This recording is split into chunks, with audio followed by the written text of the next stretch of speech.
Hi guys, it's Isa and welcome back to another video. Today we're gonna do my top 5 standalone of the year. This year so far I've read 75 books, so it's been a very hard decision to bring that list down to my top 5. But here we go. For each of the books, I'll go through the setting, the tropes, and if it is a character-driven or a plot-driven story, as well as the world building and my overall feelings for it. Number 5. And starting is strong. We have The Song of Achilles by Madeline Miller. It has an outstanding book cover, but also it is really emotional. In terms of setting, it is set obviously in Greece. In terms of tropes, we have a chosen one, friends to lovers, and also it's a grown-up story. And finally, this is 100% a character-driven story. What is this story about? This story, it's mainly a retelling of the story of Achilles, but it's told under the point of view of Patroclus. So Achilles is not the one telling the story. We're seeing how Achilles grows up, how he faces different decisions, how he fell in love, how he evolves, and we see it all through the point of view of Patroclus, who was his lover. Is this a spoiler? Very emotional. Number 4, we have Ace of Spades. In terms of setting, it is urban fantasy, so we follow the different characters throughout college. I don't tend to read a lot of urban fantasy, but hear me out, this story is 100% worth it. In terms of the trope, it's less clear. I think it's a blend of different ones, but it's mainly enemies to friends and how the different characters need to overcome the situations that they face. It's not a quest, but it feels like they need to pass this very severe thing that is happening to their lives. In terms of how the story goes, I think it's a very good blend between a character-driven and plot-driven story, because a lot of stuff happens to our two characters, but we spend a good amount of time inside each of their different minds. We have a dual point of view in this story and we see how they're feeling. This story is a little bit creepy. It's kind of a thriller. It's a blend between Get Out the movie and Gossip Girl. Mainly follows these two characters as they start a new course, and we see that very early on they are starting to be kind of attacked because everyone starts to receive messages telling their deepest, darkest secrets. And as readers, we start seeing like there's like, oh,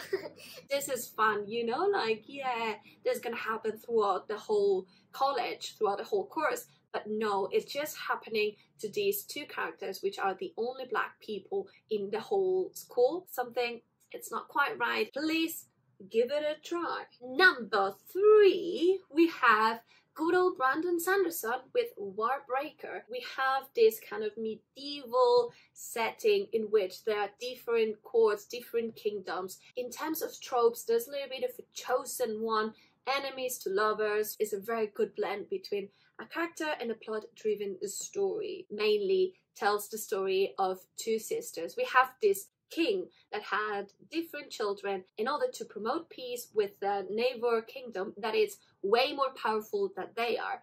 He kind of betrothed one of his daughters to this god king. But what happens when the moment comes, he realizes that he really loves this daughter and that instead he will, you know, give away the daughter, that it was more carefree, that it was a little bit more like, I'll do whatever I want, and that obviously the king loved a little bit less.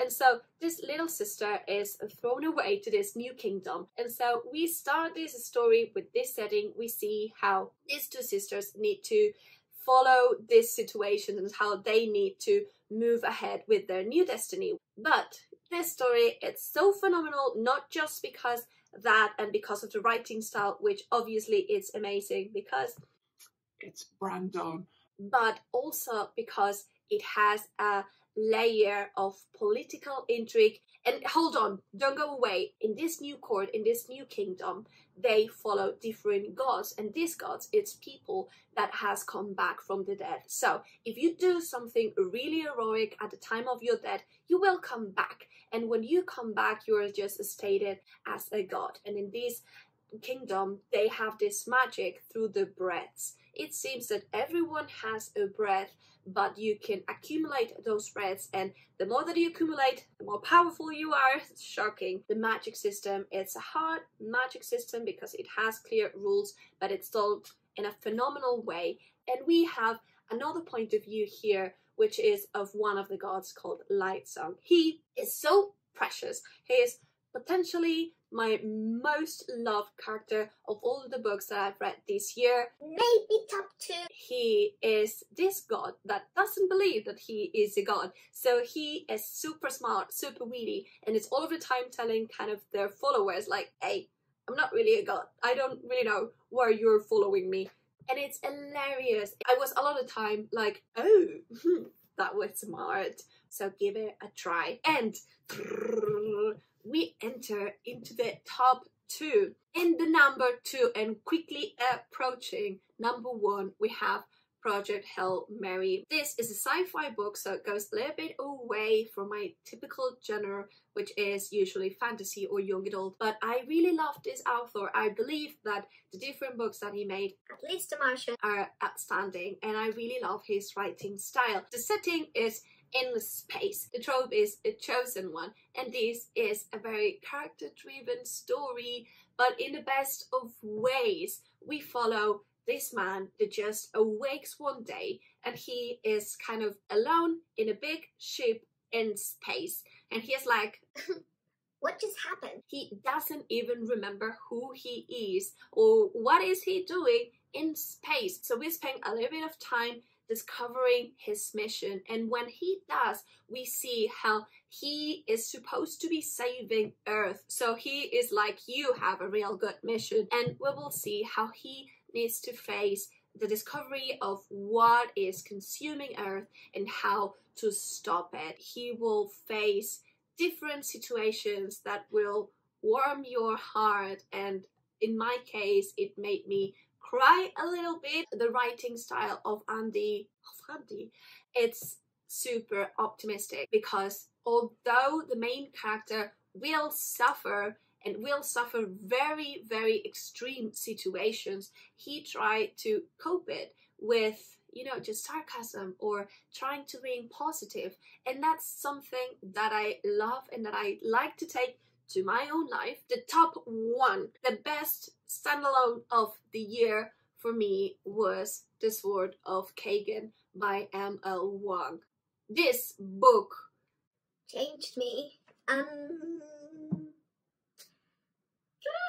In terms of environment, we'll have this medieval Asian-inspired setting. We also have elemental magic, which is also one of my favorites. So yes, I might be biased because it just checked a lot of stuff. In terms of the tropes, it's a little bit of a chosen one, but it's more of a survival story, and it's a lot of love between the mother and the son, which I acknowledge it's something that we don't tend to read a lot in fantasy. It's a character-driven story, but the situations that the character face will torn you in pieces. Anywho, this tells the story of Misaki and Mamoru, a mother and a son, and they live in this region called Kagan, and they are the only ones in all the Kaganese empire that still have the way of the warrior. And so they are the only ones that still kind of groom their magic, because as I was saying before, it's elemental magic, so it's a little bit of an Avatar story. They have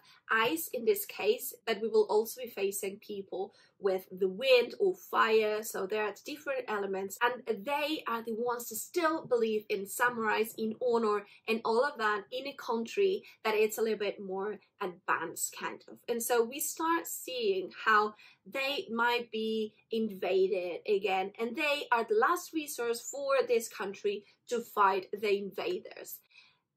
And oh, the pacing in this book, it's a little bit different. We will have 2 main situations or 2 main points of the story that are kind of the core. So it's not following the traditional like introduction, then we go to the situation, and then the situation gets resolved. We will see that, but we will see it twice. So if you start this book, give it a try, you'll see that when you reach kind of the 60%, you'll already resolve the part, but this is still more to go, so don't feel discouraged if you reach there and you're like, but well, I still have like 200 pages to keep going, so keep going. There's a lot of situation. If you can just read one book, please take Sword of Kagan. And that was it for today. I really hope you liked this video as much as I liked these books over this year. Let me know if you did, give it a thumbs up. If you want to see more videos like this one, subscribe to the channel if you will, and let me know down below in the comments what are your favorite standalones of the 2021, because if I haven't get there, I'm 100% making a list for 2022, and I really hope to see you soon in another video. Bye!